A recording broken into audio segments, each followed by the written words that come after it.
Topic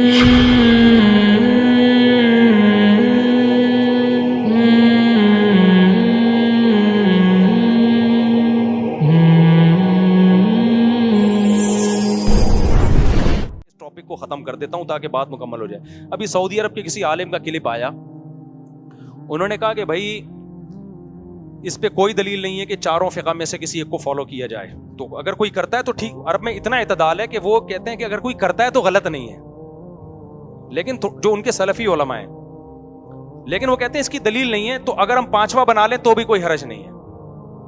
تو ہم جو ہے نا پانچواں فقہ مرتب کریں گے آج کے زمانے کے حساب سے.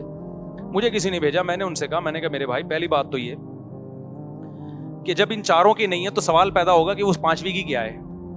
اس بیس پہ کوئی چھٹا بنا لے ہے بھائی.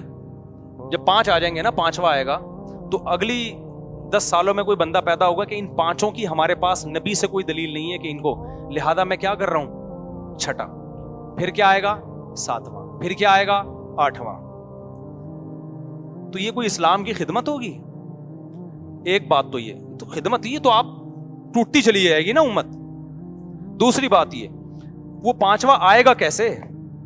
اس وقت تو امت سمٹی ہوئی تھی, لوگوں کو ان ائمہ پہ اعتماد تھا, انہوں نے آہستہ آہستہ چاروں کو فالو کرنے کے علاوہ پانچواں رہا ہی نہیں اس امت میں نا, پوری امت ان پہ جمع ہو گئی. اب جب آپ پانچواں بنائیں گے اس کو مانیں گے کتنے لوگ؟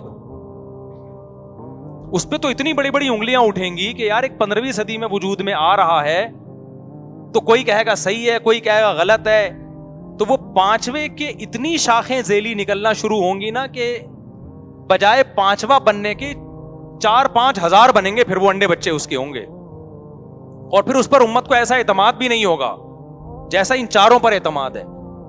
تو اس لیے بہتر ہے کہ کوئی ایسا کام کر لو یار جس سے امت کو کیا ہو, فائدہ ہو نا. اپنی صلاحیتیں لگاؤ, زنا کے خلاف, موسیقی کے خلاف, ماں باپ کی نافرمانی جو ہو رہی ہے اس کو روکو, اسلام کو دنیا میں پھیلاؤ. جب یہ چاروں فقہ تھے تب بھی تو اسلام دنیا میں پھیل رہا تھا نا. اس وقت کیا کرتا تھا غیر مسلم, جس علاقے میں جو فقہ رائج ہے وہ مسلمان ہو کے آٹومیٹیکلی اسی فقہ کو قبول کرتا تھا, اور دوسرے فقہ والے بھی اس کو مسلمان مانتے تھے. بر صغیر میں جتنے لوگ مسلمان ہوئے سارے حنفی ہوئے. انڈونیشیا میں جتنے غیر مسلم مسلمان ہوئے سارے کیا بن گئے, شافی. سعودی عرب میں کوئی غیر مسلم مسلمان ہو رہا ہے آٹومیٹیکلی حنبلی بن رہا ہے. ہم نے بھی اس کے اسلام پہ کوئی شک نہیں کیا, شافیوں نے بھی کوئی شک نہیں کیا. لیکن آپ جب کوئی غیر مسلم مسلمان ہوگا نا, آپ کہو گے کہ 4 فقہ ہے, ایک 5واں بھی ہے. اور اب ان میں سے آپ دلائل میں دیکھو کون سا, خدا کی قسم اس کے بال سفید ہو جائیں گے, گنجا ہو جائے گا دلائل پڑھتے پڑھتے پڑھتے پڑھتے, اور سوائے کنفیوژن کے اس کو کچھ بھی حاصل نہیں ہوگا. تو یہ غیر مسلم کے لیے بھی بڑا ڈینجرس راستہ ہے جو آپ دے رہے ہیں اس کو. اب تک جو غیر مسلم مسلمان ہوتے تھے, کیسے یہاں کتنے عیسائی, ابھی پرسوں ایک عیسائی آئے ہیں وہ مسلمان ہوئے, تو آٹومیٹیکلی وہی اسی فقہ پہ عمل کرنا شروع کر دیتے ہیں جو سوسائٹی میں چل رہا ہے. ہاں بدعت سے اپنے آپ کو بچاؤ, اور یہ بدعت تو چاروں ائمہ اس سے بری ہیں, ان فقہ میں بدعتیں نہیں ملتی ہمیں, یہ تو لوگوں نے بنائی ہوئی ہیں. تو غیر مسلم کے لیے بھی آسانی ہے. ایک کسی سلفی عالم سے کسی نے سوال پوچھا امریکہ میں, ایک عیسائی نے, ایک انگریز نے, کہ میں مسلمان ہوا ہوں تو یہاں مجھے مختلف فقہ ملتے ہیں, تو میں کس کو, یعنی 4 فقہ ملتے ہیں حنفی مالکی, میں کس کو فالو کروں؟ ان عرب نے کہا جو قرآن و سنت کے مطابق ہو, جس کی رائے. ابے تو وہ ابو حنیفہ کے جب دلائل پڑھے گا اس کو لگے گا یہ قرآن و سنت کے مطابق ہے, امام شافعی کا پڑھے گا اس کو لگے گا یہ, آپ کے پڑھے گا آپ اس کو لگے گا یہ. اس کی کنفیوژن ختم کرنے کے بجائے آپ نے اس کو کنفیوژن میں ہمیشہ کے لیے ڈال دیا. جو فیصلہ ابو حنیفہ اور شافعی سے حل نہیں ہو سکا وہ اس کے بیچارے سے کہاں سے حل ہوگا بیٹھ کے؟ رفع الیدین کا مسئلہ ابو حنیفہ اور شافعی دونوں کے پاس دونوں دلائل تھے, پھر بھی اختلاف ہو گیا. امام کے پیچھے فاتحہ پڑھی جائے نہیں پڑھی جائے, دونوں کے پاس دلائل تھے, پھر بھی کیا ہو گیا, اختلاف. تو یہ انگریز بیٹھ کے اختلاف کو حل کرے گا؟ یہ جو نئے نئے مسلمان ہو رہا ہے, اس کا حل یہ ہے کہ اس کو بولا جائے بھائی یہ چاروں درست ہیں, آپ کسی بھی مکتبہ فکر کو فالو کر لو جو آپ کے ملک میں زیادہ رائج ہو, کیونکہ جو فقہ زیادہ رائج ہوتا ہے اس کے مفتیان کرام اویلیبل ہوتے ہیں, ان سے مسائل پوچھنا آسان ہوتا ہے, اور پھر سب اسی کو فالو کر رہے ہیں تو ایک اختلاف کی صورت بھی نہیں بنتی. اس کو فالو کر لو, یہ آسان ہے. اور پھر اسے کہا جائے اب فوکس کرو نمازوں کو, اب نماز یہاں پڑھنی ہے یہاں پڑھنی ہے, اب یہ تمہارے لیے اتنا بڑا مسئلہ رہا نہیں. اگر تم جس ملک میں رہتے ہو اس میں یہاں لوگ ہاتھ باندھ کے نماز پڑھتے ہیں, تم بھی یہاں پڑھ لو یار ہاتھ باندھ کے. وہ اگر رفع الیدین کرتے ہیں تم بھی کر لو, وہ امام کے پیچھے فاتحہ پڑھتے ہیں تم بھی پڑھ لو, اور اگر وہ نہیں کر رہے تو تم بھی نہیں کرو. رائے دونوں ہیں, مذاہب دونوں اسلام میں, کیونکہ دونوں کے پاس دلائل ہیں. تو اس کی پرابلم ختم ہو گئی کہ نہیں ہو گئی؟ پھر وہ کہے گا میں کروں کیا؟ بھائی اب فوکس نماز کو کرو، جیسے بھی چاہو پڑھو، لیکن اب پڑھنا ہے تم نے، اب روزہ تم نے رکھنا ہے، اب ماں باپ کو اولڈ ہاؤس میں نہیں رکھنا، اب گھر میں رکھنا ہے تم نے، چاہے غیر مسلم بھی کیوں نہ ہو، زنا سے تم نے بچنا ہے، شراب سے تم نے بچنا ہے، کیونکہ اس پہ چاروں کا اتفاق ہے، یہ کوئی اختلافی مسئلہ نہیں ہے۔ خدا کی قسم یہ آسان ہے، اور آج کل کے اسکالرز قرآن و سنت کے نام پہ جو لوگوں کو آوارہ بنا رہے ہیں نا، مجھے پتا ہے کہ یہ آوارہ کا لفظ بڑا نامناسب ہے، لیکن اس میں لیبل قرآن و سنت کا ہے، مگر پھیل رہی ہے آوارہ گردی۔ ہر آدمی اسکالر بن کے سب کو برا بلا کہہ کے اپنا منجن بیچ رہا ہے، اور عوام اس نائی کو سرجن سمجھنا شروع کر دی ہے، جو عوام نے جو گاؤں میں آیا تھا کس کے لیے؟ ختنہ کرنے کے لیے، کیونکہ عوام کبھی حقیقی سرجنوں میں بیٹھی نہیں ہوتی۔ تو جو صحیح پراپر علماء میں بیٹھے نہیں ہیں، صحیح علماء جن کو نہیں ملے، وہ انہی اسکالرز کو کیا سمجھنا شروع کر دیتے ہیں؟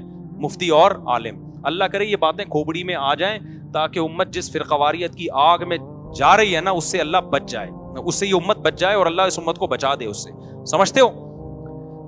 جب تک انگریز نہیں آیا تھا نا، آپ کو ہندوستان میں کوئی فرقے نظر نہیں آئیں گے، پورا ہندوستان، ایران، یہ سب فقہ حنفی کو فالو کرتے تھے۔ انگریز نے آ کے نا سب سے پہلا کام یہ کیا ہے کہ ان کے یہاں کوئی شافی ہو تو یہ اس کو بھی قبول کر لیتے ہیں، کہتے ہیں یار رائے کا اختلاف ہے، کوئی فقہ حنفی کو فالو کرے اس کو بھی، ان کو پہلے اس میں لڑاؤ۔ اس نے ہر سطح پہ مسلمانوں کو لڑوایا۔ یہ سارے آپ کو ملیں گے جتنے فرقے اور لڑائیاں ہیں نا، گورے کے آنے کے بعد ملیں گی آپ، ورنہ گوروں نے یہ بات لکھی ہے، یہ ریٹن میں ہے کہ جب گورا ہندوستان میں آیا کوئی مذہبی منافرت نہیں تھی، کوئی فرقواریت نہیں تھی، اور گورے نے مسلمانوں کے لیے جو آئلی قوانین عدالت میں رائج کیے نا، وہ بھی فقہ حنفی کے مطابق تھے، کیونکہ مسلمان اپنے گھریلو اور نکاح طلاق اور وراثت کے مسائل میں گورے کے قانون کو نہیں مانتے تھے، تو اس نے کہا یار ان کو اسلامی دینا پڑے گا، تو اب گورے کے پاس ریٹن فارم میں جو اسلامی قانون تھا وہ کیا تھا؟ فقہ حنفی تھا۔ تو اس نے کہا ٹھیک ہے یہ سارے حنفی ہیں تو ان کو فقہ حنفی ہی چلاؤ، اور وہ اب تک چلا آ رہا ہے۔ ہماری حکومت نے آ کے اس کو غیر اسلامی تو کر دیا، لیکن گورے نے اتنا غیر اسلامی نہیں کیا تھا۔ تو فلسطین میں فقہ شافی ہے، انڈونیشیا میں، سعودی عرب میں اب تک فقہ حنبلی چل رہا ہے، جو لا ہے عدالت کا۔ تو یہ نیچے جو چیزیں نکل رہی ہیں میرے بھائی، یہ قرآن و سنت کے نام پہ الو بنانے کی بات ہے۔ تو آپ ایک فقہ کو فالو کرو، یا حنفی کو، یا شافی کو، یا مالی کو، یا حنبلی کو، پانچواں مارکیٹ میں ہے نہیں تو کریں کیسے فالو ہم؟ پانچواں ہوتا تو ہم کہتے چلو وہ بھی ٹھیک ہے، لیکن ہے نہیں۔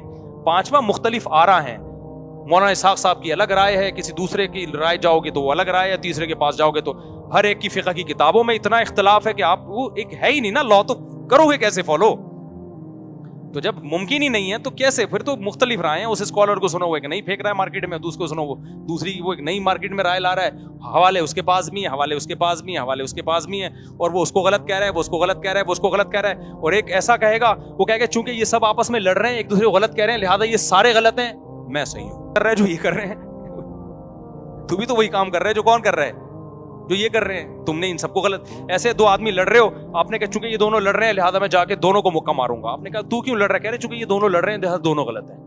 ابے لڑائی کی وجہ سے اگر یہ دو غلط ہیں، کیونکہ یہ ایک دوسرے کو غلط کہتے ہیں، تو آپ بھی تو ان دونوں کو غلط کہہ کے اسی اصول سے آپ بھی کیا ہو گئے؟ آپ بھی غلط ہو گئے۔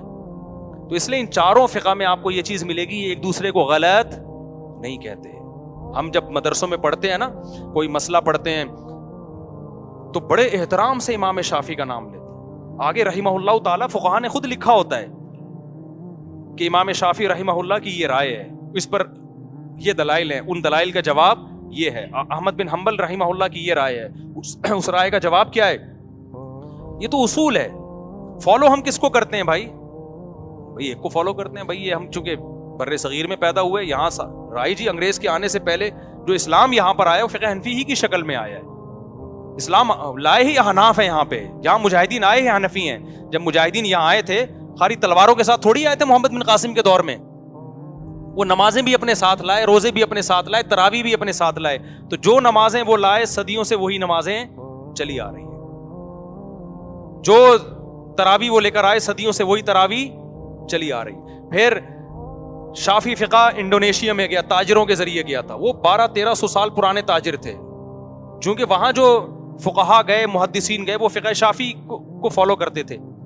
آپ کہہ سکتے ہو فقہ شافی وجود میں نہیں آیا، فقہ شافی اس نام سے وجود میں نہیں آیا، مسائل تو شافی فقہ کے اس وقت موجود تھے نا، مرتب بعد میں ہوا تو نام بعد میں دیا گیا، جیسے مصحف عثمانی کا نام بعد میں دیا گیا، مرتب بعد میں ہوا، لیکن قرآن تو نبی کے دور میں بھی تھا نا۔ تو جب وہ آیا ہے وہاں پر تو وہ وہی 20 رکعت تراویح کے ساتھ آیا، اور آج تک اسی کے ساتھ چل رہا ہے. سعودی عرب میں جہاں سے اسلام نکلا, نبی نے مدینہ مسجد النبی تراویح بھی پڑھی, رمضان میں اپنی عبادت بھی کر کے دکھائی, اس کے بعد صحابہ تابعین نے رمضانوں میں تراویح پڑھی, ہمیں نہیں پتا کتنی رکعت پڑھی, لیکن حضرت عمر کے دور میں بھی پڑھ رہے تھے تو حضرت عمر نے جمع کر دیا. وہ ہمارے پاس سند سے ملتا ہے کتنی پڑھ رہے تھے, 20. اس وقت سے لے کے مسجد نبوی میں اور مسجد حرام میں آج تک کتنی پڑھی جا رہی تھی, 20. 1300 سال کے بعد جا کے اب سعودی حکومت نے 10 غائب کر دی ہیں. تو جو کام 1300 سال بعد جا کے ہو رہا ہے اس کو میں سنت کیسے کہہ دوں میرے بھائی؟ اب تک گھاس کھا رہے تھے کیا یار؟ وہ بخاری کی حدیث ان 1300 سال کے علماء کو نہیں ملی تھی جس میں آتا ہے نبی رمضان غیر رمضان میں 8 پڑھتے تھے, ان کو اس کا مطلب نہیں معلوم تھا. تو یہ کیسی بات ہے یار, آپ حدیثوں کی ایسی تشریح کر رہے ہو کہ امت پوری 1400 سال کی امت کو بیوقوف سمجھے اور آج کے لوگوں کو کیا سمجھے, اسکالرز کو, کہ یہ ٹھیک ہے. تو بھائی ہم ان کو غلط کہہ سکتے ہیں, اتنی ساری امت کو میں بیوقوف کم از کم میں نہیں کہہ سکتا. تو میں کہوں گا کہ بخاری مسلم میں 8 رکعت والی کا وہ مطلب نہیں ہے جو یہ بیان کر رہے ہیں, وہ مطلب نہیں ہے. میں وہ مطلب بیان کروں گا جو پوری امت جس پر عمل کرتی چلی آ رہی ہے. پھر آپ میرے قول کو کہو کہ یہ حنفیت کا منجن بیچ رہا ہے اور ہم قرآن و سنت کی بات کر رہے ہیں, پھر اس میں آپ غلط ہو گئے. میں حنفیت کا نہیں, میں پوری امت کا دفاع کر رہا ہوں, پوری امت کا دفاع, اور آپ چند اسکالرز کا دفاع کر رہے ہو. تو منجن آپ بیچ رہے ہو, منجن ہم